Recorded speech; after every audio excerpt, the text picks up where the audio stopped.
I never thought a lawn decoration dispute would end with 3 police cars in my driveway at 11:30 on a Tuesday night. But here we are. My name is Jason Vickers, and I have lived in the Meadowbrook Heights subdivision in Scottsdale, Arizona, for exactly 3 years.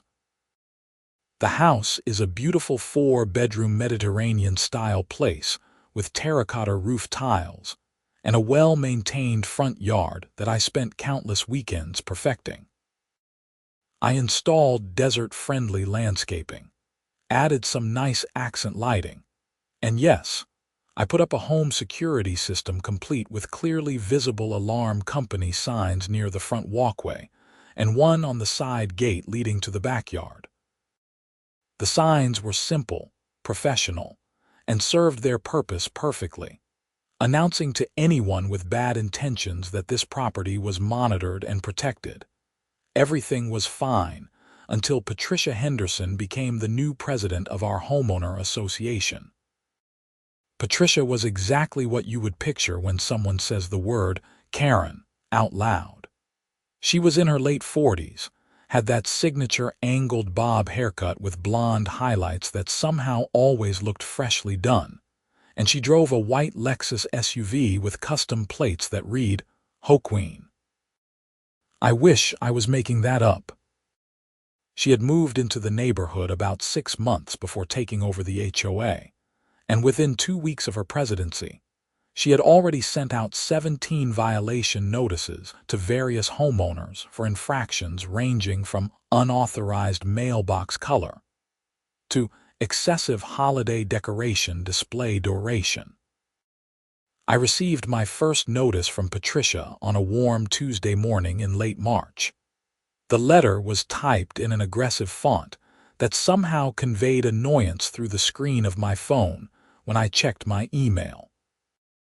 It informed me that my home security signs were in violation of Section 14.7 of the Neighborhood Covenants, which supposedly prohibited commercial signage on residential properties visible from the street. I read the email 3 times, trying to understand how a basic security alarm sign qualified as commercial signage. These were not billboards. They were not advertisements. They were small, discreet signs that measured maybe 8 inches by 6 inches, letting potential burglars know that breaking into my house would result in an immediate police response. I had purchased the security system from Secure Home Solutions after a string of break-ins hit the neighborhood 2 years prior. 5 houses had been targeted in the span of 3 weeks, and the thieves had made off with jewelry, electronics, and in one case, an entire gun collection that belonged to my neighbor 4 doors down. I decided to respond professionally.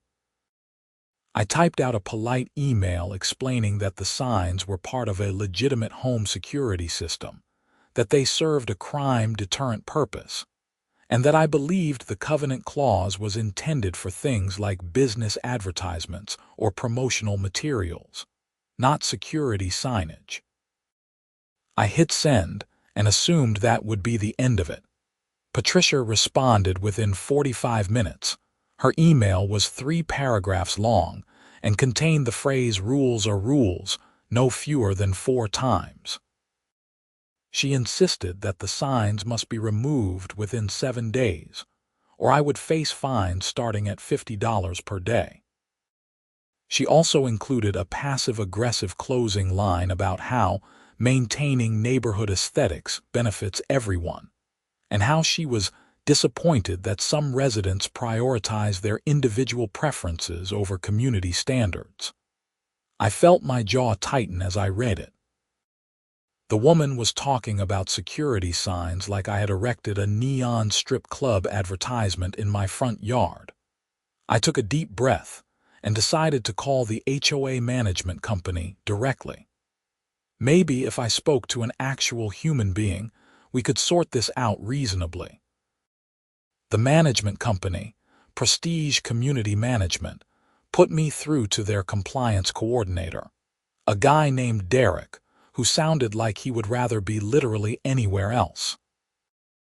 I explained the situation, and Derek let out a long sigh that told me everything I needed to know about his experience with Patricia. "Look, Mr. Vickers," Derek said, his voice carrying the exhaustion of someone who had this conversation multiple times a day. "Technically, Mrs. Henderson is correct that the covenants prohibit commercial signage, but security signs have historically been given a pass because they serve a legitimate safety function. I can send her a memo explaining that." "Would that actually change her mind?" I asked. Derek was quiet for a moment. "Probably not. She has been very particular about enforcing every single rule to the letter since she took over. We have had more complaints in the last 6 months than in the previous 3 years combined. So, what are my options? You could request a hearing with the HOA board. Present your case, explain why the signs should be allowed. The board votes and their decision stands." I thanked Derek and hung up, already feeling the headache forming behind my eyes. I did not want to spend my evening at an HOA meeting arguing about security signs, but I also was not about to let Patricia bully me into removing legitimate safety measures from my property. The hearing was scheduled for 2 weeks later, on a Thursday evening at 7.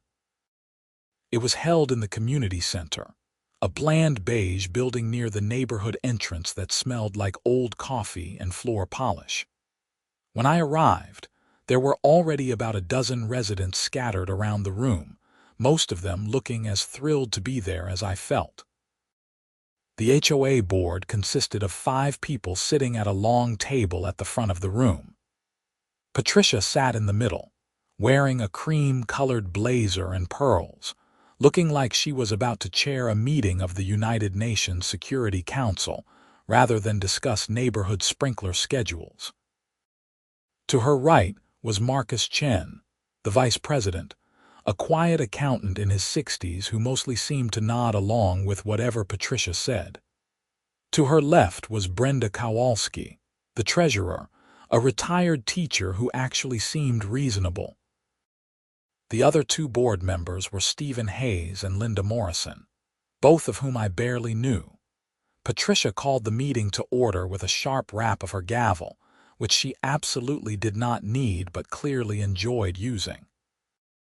We slogged through 20 minutes of previous meeting minutes and financial reports before finally getting to my agenda item. Next, we have a covenant violation appeal from Jason Vickers regarding unauthorized commercial signage, Patricia announced, her voice dripping with formality. "Mr. Vickers, you have 5 minutes to present your case." I stood up, suddenly very aware of every eye in the room on me. I had prepared notes, but my mouth felt dry as I began to speak. "Thank you for hearing me out," I started. "I am here because I received a violation notice regarding my home security signs. These are not commercial advertisements. They are part of my home alarm system with Secure Home Solutions, which I installed after the break-ins we had 2 years ago. The signs serve as a deterrent, and studies show that visible security signage reduces the likelihood of a property being targeted by 70%. I believe the covenant clause about commercial signage was intended to prevent actual business advertisements, not security measures that protect our homes and families." Patricia did not wait for me to sit down before responding. "Mr. Vickers, I appreciate your concerns about security, but the covenants are very clear. Section 14.7 states that no commercial signage shall be displayed on any property visible from the street. Your signs display a company name and logo, which makes them commercial signage. If we make an exception for you, we will have to make exceptions for everyone, and then we will have a neighborhood full of signs." "But these are not promoting a business," I countered, trying to keep my voice level. "I am not selling alarm systems. The signs are functional safety equipment." "The covenant does not distinguish between types of commercial signage," Patricia said, her tone suggesting the conversation was already over. "It prohibits all commercial signage, period." Brenda, the treasurer, raised her hand slightly. "I actually think Jason has a point. We have never enforced this rule against security signs before. My own parents have an ADT sign in their yard, and they have never received a violation notice." Patricia turned to Brenda with a tight smile. "That is exactly the problem. Previous boards have been lax about enforcement, which is why I am committed to ensuring all residents comply with the covenants they agreed to when they purchased their homes. Consistent enforcement is the only fair approach." Marcus, the vice president, nodded in agreement. "Patricia is right. We need to be consistent." I felt frustration building in my chest. "So you are saying that even though these signs serve a legitimate security purpose, even though they have been standard in neighborhoods across America for decades, even though they might actually prevent crime, you want me to remove them purely based on a technicality?" "It is not a technicality, Mr. Vickers," Patricia said, her voice growing sharper. "It is the covenant you signed. If you did not want to follow the rules, you should not have purchased property in a deed-restricted community." The meeting went back and forth for another 10 minutes, but it was clear that Patricia had already made up her mind, and Marcus was going to support whatever she wanted. When the board finally voted, it was 3-2 in favor of upholding the violation. Brenda and Stephen voted in my favor, but it was not enough. I left the community center feeling angry and defeated. The violation notice gave me until April 15th to remove the signs or start accruing daily fines. I spent the next few days researching Arizona HOA law, reading through endless forum posts from other homeowners who had been in similar situations, and growing increasingly convinced that Patricia was abusing her authority. My wife, Sarah, who I should mention at this point, was less invested in the fight than I was. Sarah Franklin and I had been married for 5 years, and she had a remarkable ability to not let things like HOA drama ruin her day.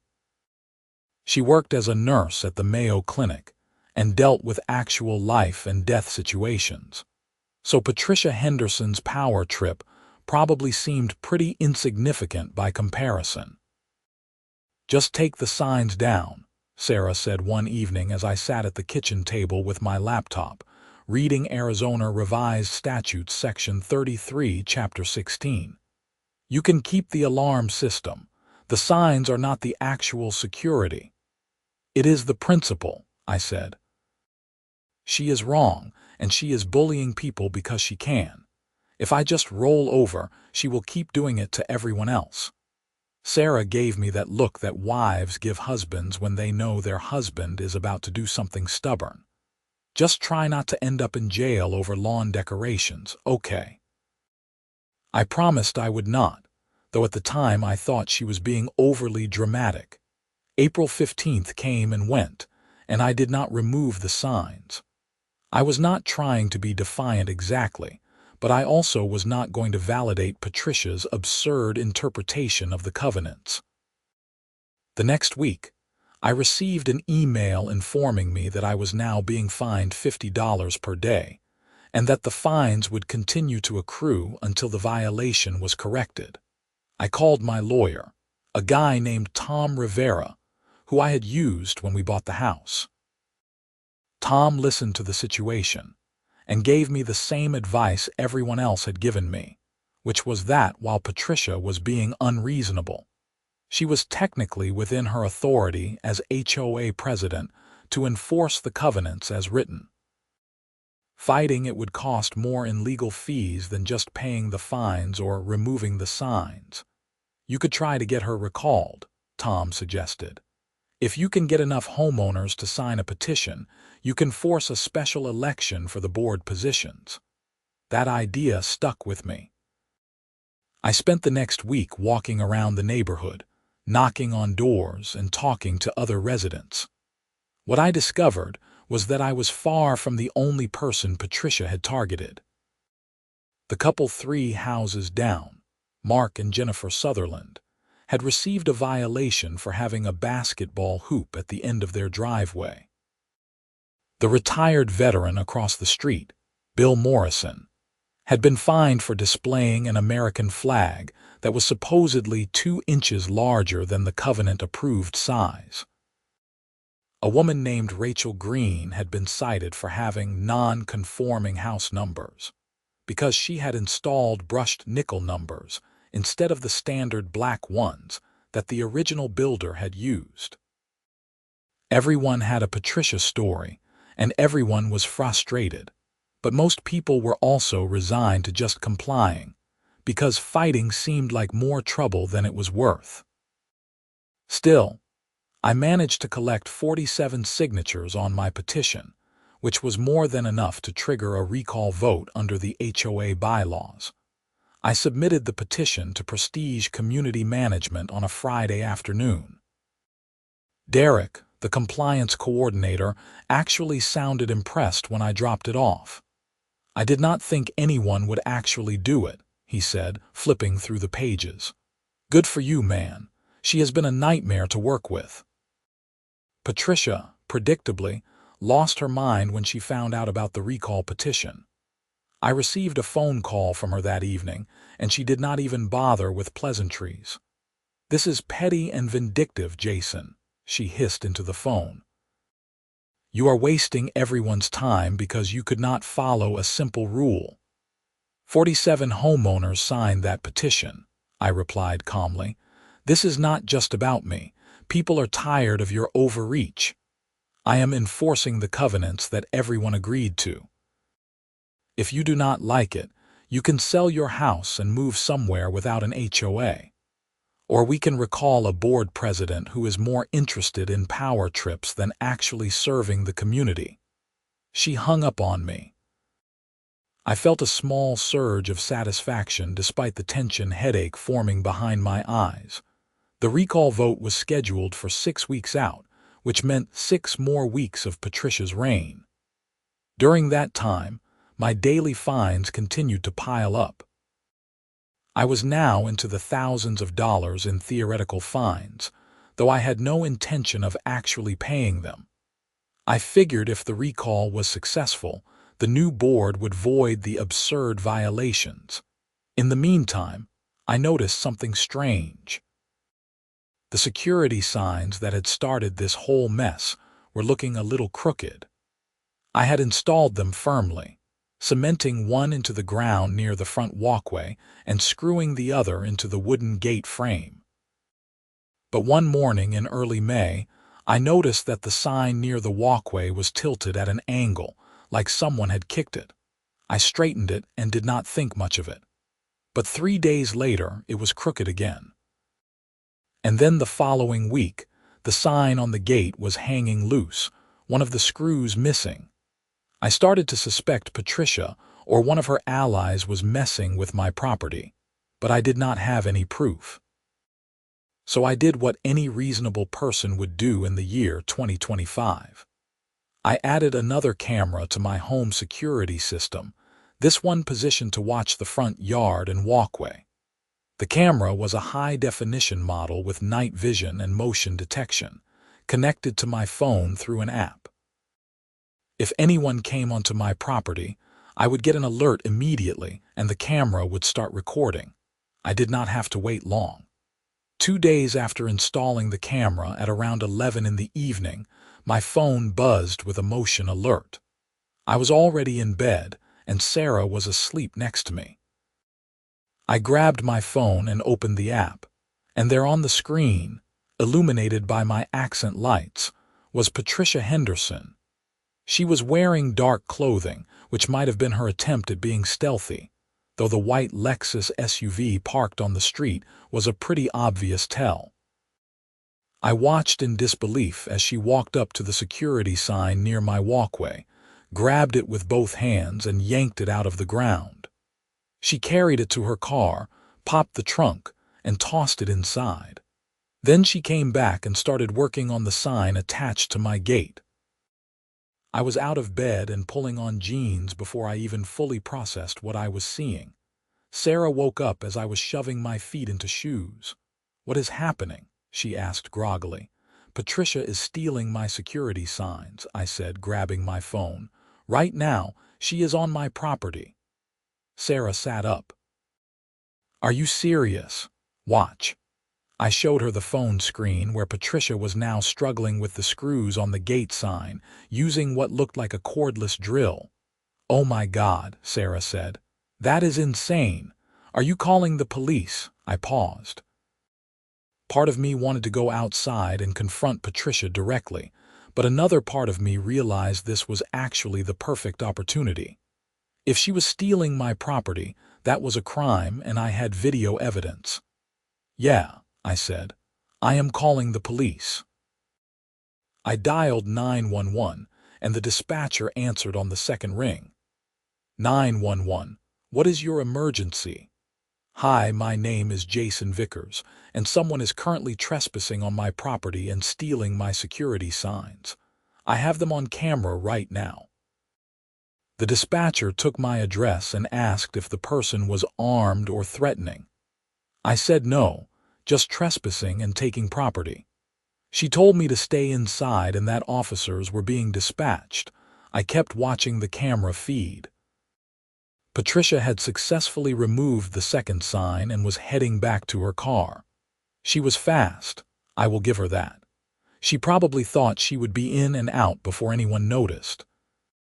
What she did not know was that the entire security system was fully functional, signs or no signs, and that removing those signs had triggered multiple motion sensors that were now recording everything and had already sent alerts to both my phone and Secure Home Solutions. I heard sirens in the distance, getting closer. Patricia must have heard them too because she suddenly froze, the sign still in her hands. She looked around like a deer caught in headlights, then quickly threw the sign into her trunk and slammed it shut. She started walking quickly back toward her car door, but she was too late. 2 Scottsdale Police Department cruisers rounded the corner onto our street, lights flashing. They pulled up right behind Patricia's Lexus, blocking her in. I watched from the upstairs window as 2 officers got out and approached her. Even from a distance, I could see her gesturing animatedly, probably trying to explain or talk her way out of the situation. I grabbed my phone and headed downstairs. Sarah followed, now fully awake and apparently not wanting to miss the show. We stepped out onto the front porch just as one of the officers was walking up our driveway. The officer was a woman in her 30s, with dark hair pulled back in a tight bun. Her name tag read Officer Martinez. "Mr. Vickers?" she asked. "Yes, that is me. Thank you for responding so quickly. You reported someone stealing your property?" "Yes. The woman by the Lexus. Her name is Patricia Henderson. She is the president of our homeowner association. She has been trying to force me to remove my home security signs, and apparently she decided to take matters into her own hands. I have the whole thing on video." Officer Martinez raised her eyebrows slightly. "Can I see the video?" I pulled up the app on my phone and showed her the footage. We watched as Patricia entered my property, removed the first sign, put it in her trunk, came back for the second one, and was caught in the act when the police arrived. The timestamp showed it had all happened within the last 15 minutes. "That is pretty clear," Officer Martinez said. "And those signs belong to you?" "Yes. They are part of my home security system. I have the receipts and installation records if you need them." "Wait here, please," she said, and walked back to where her partner was still talking to Patricia.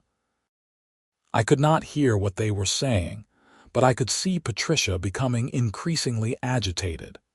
She kept pointing at my house, then at herself, her gestures getting bigger and more dramatic. The second officer, a tall man with a shaved head whose tag I could not read from this distance, walked over to the Lexus and looked in the trunk. Patricia initially seemed to refuse to open it, but after a brief conversation, she finally popped it. The officer reached in and pulled out both of my security signs. Officer Martinez came back up the driveway. "Can you identify these as your property?" "Yes, absolutely, that is them," she nodded. "Mrs. Henderson is claiming that she has authority to remove them because she is the HOA president and they violate neighborhood covenants. Is that accurate? She has been trying to fine me for having them, yes. But having authority to issue violations does not give her authority to trespass on my property and physically remove things. I never gave her permission to come onto my property or take anything." "You are correct," Officer Martinez said. "Even if there is an HOA dispute, she does not have the right to remove property from your home without your permission or a court order. That is theft and trespassing." She walked back to Patricia, and I saw the other officer pull out handcuffs. Patricia's voice rose to a level I could hear from my porch. "This is ridiculous. I am the HOA president. I am enforcing the covenants. You cannot arrest me for this." "Madam, you are being arrested for criminal trespassing and theft," the tall officer said calmly but firmly. "Please put your hands behind your back. I want to speak to your supervisor. This is harassment. That man has been in violation for weeks. Madam, hands behind your back. Now." Patricia finally complied, though she continued to protest loudly as they handcuffed her and read her rights. Several neighbors had come out of their houses now, drawn by the flashing lights and commotion. I saw Mark and Jennifer Sutherland standing at the end of their driveway, phones out, probably recording. Bill Morrison was on his porch with his arms crossed, watching with what looked like satisfaction. Officer Martinez brought my signs back up to me. "Here you go, Mr. Vickers. You will need to file a formal report, which you can do at the station or online.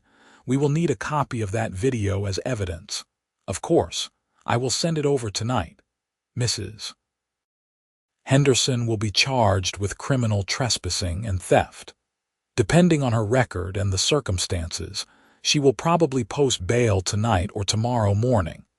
You may want to document any further contacts she makes with you, and if she comes on your property again, call us immediately." I thanked her, and she headed back to the patrol car. Patricia was already in the back seat of the second cruiser, still talking animatedly, though I could not hear what she was saying anymore. The officers drove away, and the street slowly returned to quiet, except for the neighbors who were now gathering in small groups, talking excitedly about what they had just witnessed. Sarah squeezed my arm.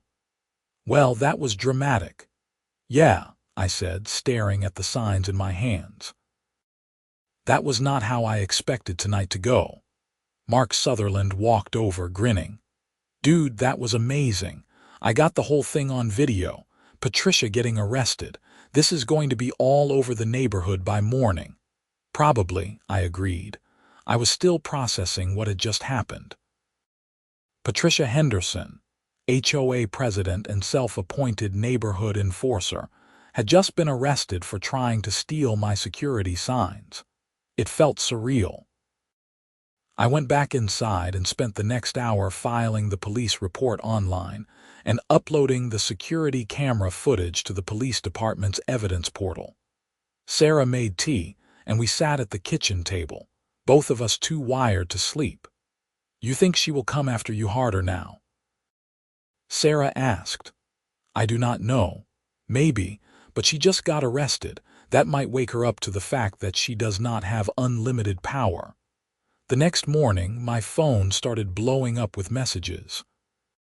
Apparently, Mark had posted his video to the neighborhood Facebook group, and it had spread like wildfire. I had texts from neighbors I barely knew, congratulating me and asking what happened. The video showed the police cars, the officers talking to Patricia, and then the arrest itself. Mark had even captured Patricia's voice when she yelled about being the HOA president, Derek from the management company called me around 10. Jason, I need to talk to you about last night. I assume you heard. The entire company heard. Patricia has been calling us since 6 this morning, demanding we issue a statement supporting her and condemning you for having her arrested. We are not going to do that, for the record. What she did was way out of line. I appreciate that. The board is going to have an emergency meeting tonight to discuss the situation. They may vote to suspend her from her duties pending the outcome of the criminal case. I just wanted to give you a heads up. Thanks, Derek. I will be there if they want me to speak. The emergency board meeting was even more packed than the last one. Every seat was filled, and people were standing along the walls. Patricia was not there, which made sense given that she had spent the night in jail and probably had other priorities, like finding a lawyer. Marcus Chen, the vice president, was running the meeting. He looked deeply uncomfortable, like he wished he could be literally anywhere else. Brenda Kowalski, however, looked energized, like she had been waiting for this moment. Thank you all for coming on short notice, Marcus began. As you are all aware, there was an incident last night involving our HOA president, Patricia Henderson. She was arrested at the home of Jason Vickers on charges of criminal trespassing and theft. This board takes these allegations very seriously, and we need to discuss how to proceed. Stephen Hayes, one of the other board members, spoke up immediately. I move that we suspend Patricia from all HOA duties effective immediately, pending the resolution of the criminal charges. I second that motion, Brenda said quickly. Marcus looked like he wanted to argue but could not quite figure out how. I think we should wait for all the facts to come out before we make any rash decisions. Marcus, she was arrested on video, Brenda said. There are probably 50 different recordings of it by now. The facts are pretty clear. A woman in the audience stood up. It was Rachel Green, the one who had been cited for the wrong house numbers.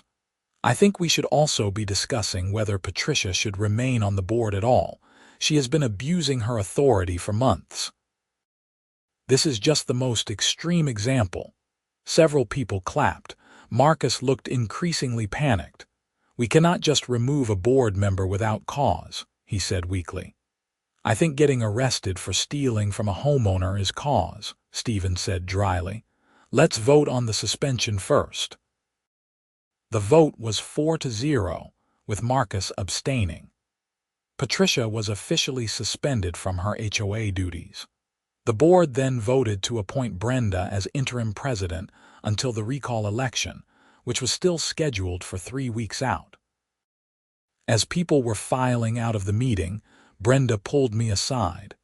Jason, I want to apologize for how you have been treated. Patricia was out of control and I should have pushed back harder earlier. One of my first acts as interim president is going to be voiding your fines and any other violations related to security signage.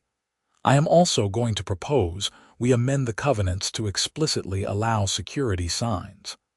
I appreciate that, Brenda. Thank you. Thank you for standing up to her. I think a lot of people were afraid to. Over the next few weeks, Patricia's legal troubles became the talk of the neighborhood. She hired a lawyer who tried to argue that she had a good faith belief that she was acting within her authority as HOA president, but the video evidence was too clear. She had trespassed. She had taken property that did not belong to her, and she had no legal right to do either of those things. The district attorney's office offered her a plea deal. Plead guilty to misdemeanor trespassing, pay restitution, perform community service, and the theft charge would be dropped. Patricia apparently wanted to fight it at first, insisting she had done nothing wrong, but her lawyer eventually convinced her that going to trial with that video as evidence would not end well for her. She took the deal. In early June, she pled guilty to criminal trespassing, paid me $600 in restitution to cover the cost of the signs and my time dealing with the situation, and was sentenced to 40 hours of community service. She also had to write a formal letter of apology, which she clearly did not mean, but which was still satisfying to receive. The recall election happened as scheduled, and Patricia was voted off the board by an overwhelming margin. Marcus Chen also lost his seat, replaced by Mark Sutherland, and a woman named Deanna Reeves who had lived in the neighborhood for over a decade. Brenda remained as president, and the new board immediately got to work revising some of the more ridiculous covenant interpretations that Patricia had implemented. The amendment allowing security signs passed, with 92% of homeowners voting in favor. Turns out people like being able to protect their homes. I reinstalled my security signs in late June, cementing them in even more firmly than before. This time, nobody said a word. In fact, several other neighbors put up their own security signs in solidarity, and a few people even upgraded their alarm systems. Patricia and her family moved out of Meadowbrook Heights in August. I heard through the neighborhood grapevine that she had taken a job in Texas and decided a fresh start would be good for everyone. Her house sold quickly, bought by a nice young couple with a baby who seemed thrilled to be in the neighborhood and showed absolutely no interest in joining the HOA board. Life returned to normal after that. The new board under Brenda's leadership was reasonable and responsive. They focused on actual community issues like maintaining common areas and organizing neighborhood events, rather than measuring flag sizes and counting house numbers. The daily fines I had racked up were formally voided, and I never paid a penny of them. Sarah still teases me sometimes about the night Patricia got arrested. "Remember when I said do not end up in jail over lawn decorations?" she will say. I should have specified do not get anyone else arrested over lawn decorations either. But honestly, I do not regret any of it. Patricia was abusing her power, bullying people, and needed to be stopped. The fact that she chose to escalate to the point of committing crimes was her decision, not mine. I just defended my property and my rights as a homeowner. The security system, by the way, works great. The motion sensors are highly sensitive. The cameras cover every angle of the property, and the response time from both the alarm company and the police is excellent, as Patricia discovered firsthand. I have had exactly 0 break-in attempts since installing it, which I attribute partially to the visible deterrent of those security signs that caused so much trouble. Those signs are still there today, still clearly visible from the street, still announcing that this property is protected. And every time I pull into my driveway and see them, I think about that night in May when Patricia Henderson learned that being HOA president does not put you above the law. The whole experience taught me a few things. First, HOA covenants are only as reasonable as the people enforcing them. Second, documentation and evidence are everything when you are in a dispute. That security camera footage was the difference between a he said, she said argument and an open and shut case. And third, sometimes standing up to bullies is worth the hassle because you are probably not the only one they are targeting. I still live in Meadowbrook Heights, and I still think it is a great neighborhood. The HOA under the new leadership actually adds value rather than just creating headaches. They organized a fantastic 4th of July block party last summer. They negotiated better rates for landscaping services, and they have been responsive when people have legitimate concerns. And if anyone ever again tries to tell me that my security signs violate some obscure covenant clause, well, I have a pretty good story about how that worked out last time. The legal aftermath extended a bit longer than just Patricia's criminal case. In July, I received a letter from Patricia's attorney threatening to sue me for defamation and emotional distress related to her arrest. The letter claimed that I had maliciously reported her to police, knowing that she was acting within her HOA authority, and that my actions had caused her severe reputational harm and emotional suffering. I forwarded the letter to Tom Rivera, my attorney, who actually laughed when he read it. "This is nonsense," Tom said during our phone call. "She committed crimes on camera. Truth is an absolute defense to defamation, and you cannot claim emotional distress from being arrested for crimes you actually committed. Her lawyer is probably just trying to scare you into offering a settlement." So what do? I will send a response explaining that we have no intention of settling and that if she proceeds with a lawsuit, we will countersue for abuse of process and seek attorney's fees. That should end it. Tom was right. After his response letter, we never heard from Patricia's attorney again. The threatened lawsuit never materialized, which was good because I really did not want to spend more time and money on this situation. But there was one more twist I did not see coming. In September, about 4 months after Patricia's arrest, I got a call from a detective with the Scottsdale Police Department. His name was Detective Ramirez, and he wanted to talk to me about Patricia Henderson.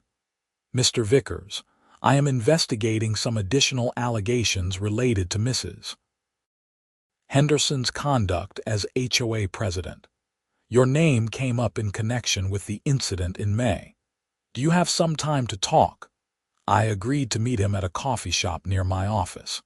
Detective Ramirez was in his 40s, wearing business casual clothes and carrying a folder full of documents. We sat at a corner table, and he ordered a black coffee before getting down to business. "I will get straight to the point," he said. "We have received allegations that Patricia Henderson may have been embezzling money from the HOA during her time as president. The current board discovered some irregularities in the financial records and reported it to us. During our investigation, we have been talking to homeowners who had conflicts with Mrs. Henderson, trying to understand her pattern of behavior. Your situation came up as an example of her abusing her authority." I felt my eyebrows rise. "Embezzling? How much are we talking about?" "Potentially around $30,000 over a 6-month period. The allegations are that she was approving payments to fake vendors for services that were never actually provided, then pocketing the money.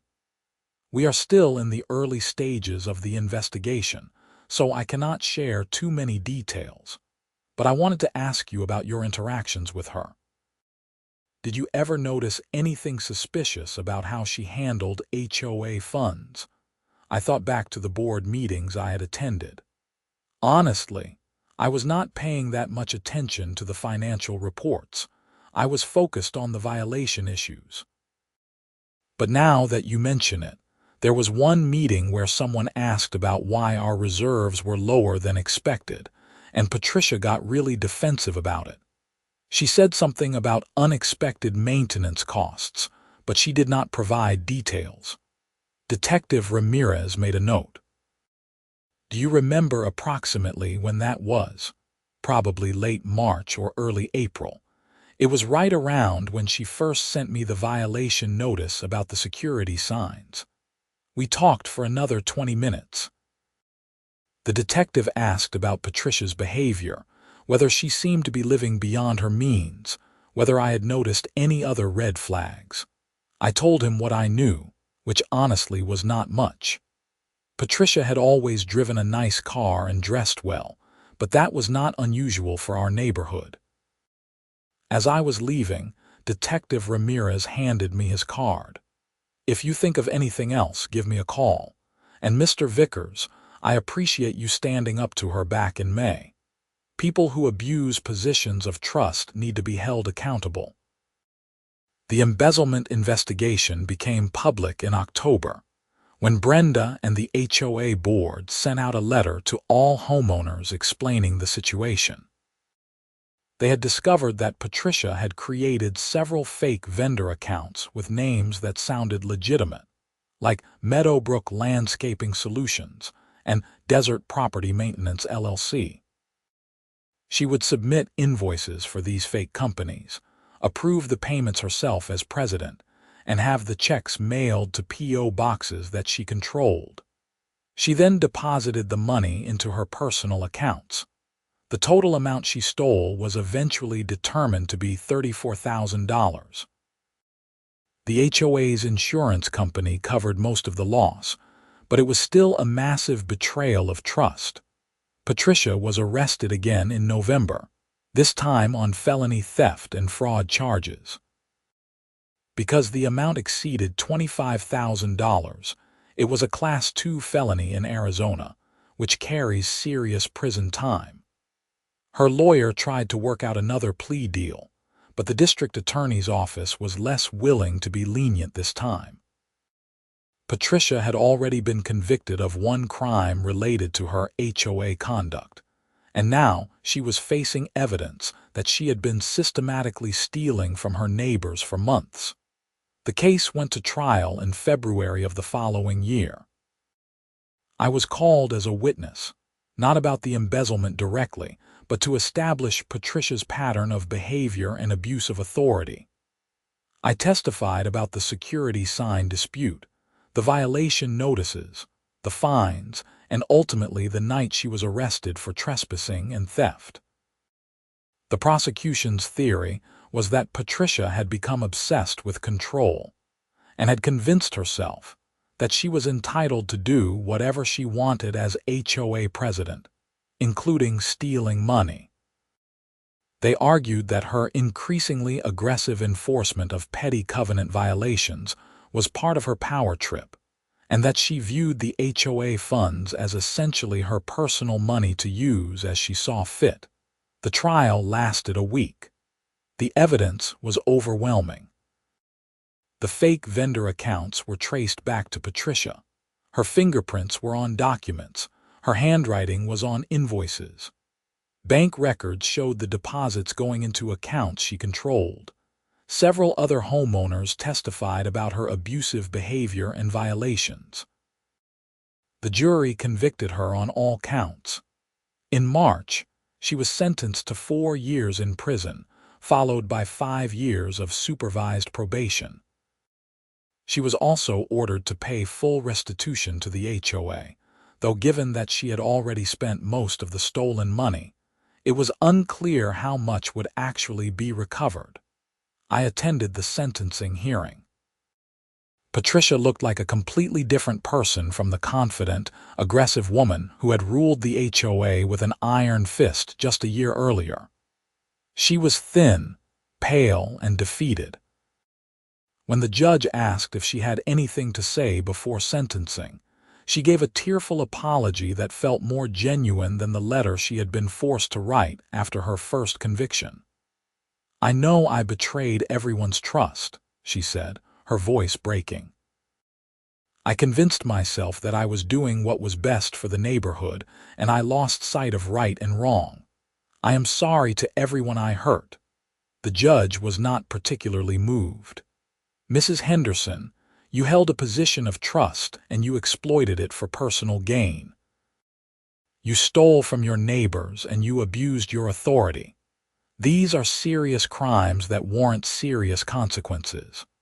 After the sentencing, I spoke briefly with Brenda and some of the other board members outside the courthouse. Everyone was relieved it was over, but also a bit sad about how it had all played out. "I still cannot believe it got this far," Brenda said. "If she had just been reasonable about the security signs, none of this would have come out. She brought all this on herself." I nodded. "People who abuse power usually get caught eventually. It just takes time." Life in Meadowbrook Heights has been peaceful since then. The new HOA board is functional and drama-free. They focus on maintaining property values and building community, which is what an HOA should actually do. There are no more absurd violation notices about security signs or flag sizes or house number fonts. I still have my security system with the prominently displayed signs. They served their purpose twice over by deterring crime and by catching Patricia in the act of trespassing. The motion sensors are as sensitive as ever, and I get alerts on my phone for every movement in my yard. I have caught the occasional raccoon and a few delivery drivers taking shortcuts through my property, but nothing criminal since that night in May. Sarah and I hosted a neighborhood barbecue last summer to celebrate the 3rd anniversary of our time in the house. About 30 people showed up, including most of the new HOA board. We grilled burgers, the kids played in the backyard, and people talked and laughed without any underlying tension about covenant violations or power-hungry board members. Mark Sutherland, who now serves on the HOA board himself, came up to me while I was flipping burgers. "You know, in a weird way, we should thank Patricia. She was so terrible that she united the whole neighborhood against her, and now we have a board that actually functions well. Sometimes you need a villain to bring people together," I laughed. "That is a generous interpretation." "I am serious, man. Before Patricia, nobody paid attention to HOA stuff. Now people are engaged, they come to meetings, they vote on issues. She accidentally made us a better community by being such a nightmare." Maybe Mark was right. There is something to be said for the idea that fighting against injustice brings people together. The experience definitely taught me to pay attention to who is in positions of authority and to speak up when something is wrong, even if it seems easier to just go along to get along. My security signs are still there today, still visible, still serving their purpose. They represent more than just a crime deterrent now. They are a reminder that standing up for what is right matters, that rules should be applied reasonably, and that no one is above the law, not even HOA presidents who think they run the neighborhood. Every time I pull into my driveway and see those signs, I remember the night Patricia Henderson learned that lesson the hard way. I remember the flashing police lights, the shocked expressions of neighbors, and the surreal experience of watching someone get arrested in my front yard over a lawn decoration dispute that should never have escalated beyond a polite email. And I am grateful that we live in a society where there are mechanisms to hold people accountable when they abuse power. The police responded in minutes when I called. The legal system worked, even if it took time. The HOA structure allowed for a recall vote that removed an abusive board member. None of these systems are perfect, but they worked well enough when they were needed. The other day, I was talking to Bill Morrison, the retired veteran across the street who had been fined for his American flag. We were both out checking our mailboxes, and he gestured toward my security signs. "Those things caused quite a stir," he said with a smile. "They did," I agreed, "but they are still here. Good, they should be. Nobody should be able to tell you that you cannot protect your own property." We chatted for a few more minutes about neighborhood gossip and upcoming HOA projects, normal boring stuff that felt remarkably pleasant compared to the drama of a year ago. As I walked back to my house, I felt genuinely content with how everything had turned out. The house still looks great. The desert landscaping is thriving. The accent lights illuminate the walkway beautifully at night. And those security signs, the ones that started this whole mess, stand proudly near the front of the property, doing exactly what they were designed to do. Patricia Henderson is currently serving her prison sentence at a facility in Goodyear, Arizona. I do not think about her much anymore, except when I am telling this story or when someone new moves into the neighborhood and asks about the famous HOA drama that everyone mentions. The recalled board positions came up for regular election last fall, and Brenda was re-elected as president with strong support. Mark and Deanna kept their seats. The new board has implemented several popular changes, including better communication with homeowners, more reasonable interpretation of covenants, and a focus on amenities and community building rather than enforcement and violations. Our HOA fees went toward actually useful things this year, like repainting the community center, upgrading the pool area, and installing some nice walking trails in the common areas. It turns out that when you are not spending money on legal fees and fake vendor payments, there is actually a decent budget for improvements. I continue to work with Tom Rivera, my attorney, though thankfully not on HOA-related matters anymore. He helped Sarah and me set up our estate planning documents last month, and during that meeting, he brought up the Patricia situation. You know, Jason, that case was one of the most satisfying ones I've worked on in years, Tom said. Not because of the legal complexity, but because it was such a clear example of justice working the way it should. Someone abused power, they got caught, they faced consequences. It does not always work out that cleanly. I appreciate all your help with it, I said. I could not have navigated it without good legal advice. You did the hard part by standing up to her in the first place. A lot of people would have just taken the signs down and moved on. Maybe that is true. I have thought about that a lot over the past couple years. What if I had just complied, taken down the signs, paid the fines, let Patricia have her way? The embezzlement probably would have continued longer. She might have stolen even more money, and the neighborhood would have continued suffering under her authoritarian approach to HOA management. But I did not comply. I pushed back, and while I definitely did not set out to uncover an embezzlement scheme or get anyone arrested, those consequences flowed naturally from Patricia's own choices and actions. She chose to abuse her authority. She chose to trespass and steal. She chose to embezzle money. I just refused to be a victim and defended my rights. That is the real lesson here. Systems of rules and authority, like HOAs, can be used to maintain order and protect property values, or they can be weaponized by petty tyrants who care more about control than community. The difference depends on the people involved and whether anyone is willing to stand up when things go wrong.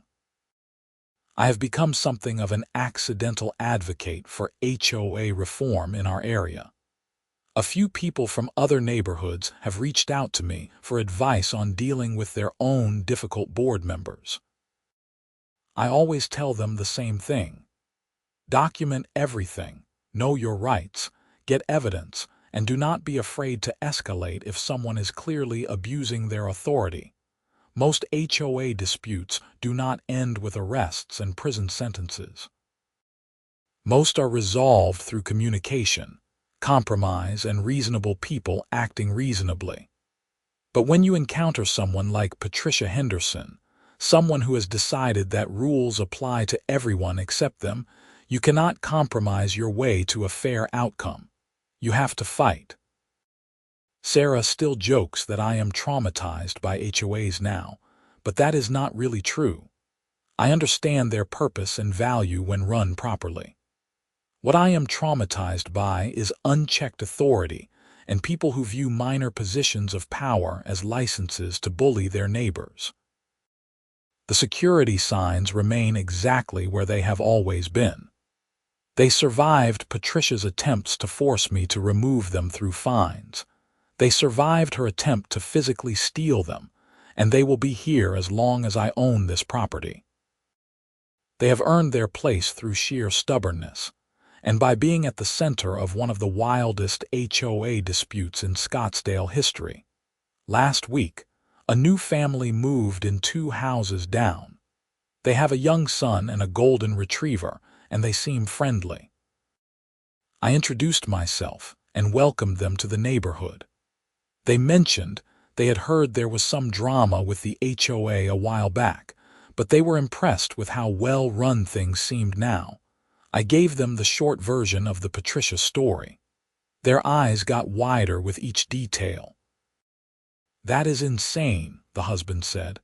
"So the HOA president got arrested, twice, I confirmed, and ended up in prison for embezzlement. Wow, well, I guess we picked a good time to move in then." "You did. The current board is great, no drama at all." As I walked back to my house after that conversation, I felt a sense of closure. The story has become part of neighborhood lore, a cautionary tale that gets told to new residents and probably will be for years to come. But it is in the past now, a problem that was solved, a wrong that was righted. The motion sensors are still armed. The cameras still record. The signs still stand. And life in Meadowbrook Heights goes on, peaceful and drama-free, exactly the way a good neighborhood should be. I hope Patricia eventually finds redemption and learns from her mistakes. I hope she serves her time, gets out and becomes a better person. But that is her journey, not mine. My journey was standing up for my property rights, refusing to be bullied and accidentally helping uncover a crime that needed to be stopped. And it all started because of 2 small security signs that announced my home was protected. They were right, just not in the way anyone expected. The system worked. The motion sensors detected an intruder. The police responded in minutes.